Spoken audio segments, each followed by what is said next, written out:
We're in Clovis, California. We just finished installing a new Moen Temp valve in the wall and then some new piping. This came straight out of a box, and I believe it was out of Home Depot or Lowe's anyways, so the Moen Attract.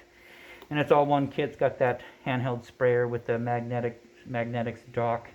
And you should be able to reach that. We did raise the shower head up. Honemer is about 6'5" and 6'6", so we put it up at 7'4". Standard height is 6'4".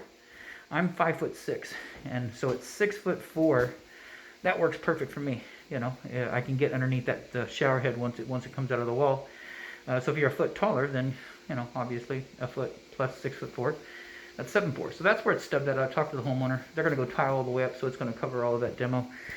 New valve is here. Just one new hole. For some reason, the original plumber cut this huge hole in the wall, and he split this stud out. You can see it's cracked all the way up, and we couldn't get a block mounted in here because we put solid screws in. You can see a screw there and a screw there, and so there's no way to screw the block in up at this location. So we dropped the valve a little bit, about 3 or 4 inches, no big deal.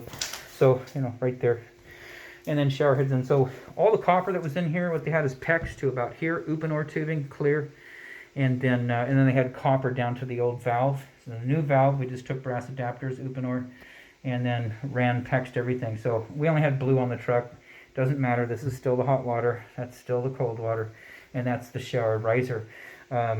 These all have a little bit of play in them. The reason why is the expansion and contraction. These need to be able to move back and forth, up and down. Same thing here. We've got quite a little bit of a loop in here, just so if it has room to move. You don't ever want to pull this stuff tight. But anyways, the water is back on. And we've monitored this, everything. This is a 3-port valve, so nothing on the bottom to cap off. And so shower head, cold, hot. A little strap right there. When you come back, you know, you don't want to put a screw through that line. And so we got a 16 gauge strap right there. We did leave you a little note here. This is a bad edge. We don't know what you're going to put on top of this, or whether you're going to stick tile to this, but this is bad. When we pulled this off, it pulled a lot of this sheetrock off. We pulled it off from this side, pulled it out, and then this came apart. And so this is pretty loose, pretty jagged. I don't like it, but if you're going to come back with your own like a 1/2-inch cement board and screw through with some like 2-inch screws into this stud, that should be fine. But if not, if you feel like you need to cut this portion out and do something with it, please do. But we've got quite a bit of movement right there. This portion, when we pulled it out, it just came apart. Sitting there, snapped in half, and so we're not going to put that back and pretend like that's going to be okay. So you'll need a little piece of sheetrock to patch this up and get that back in shape. And everything else here looks good. Outside of that, this installation is done.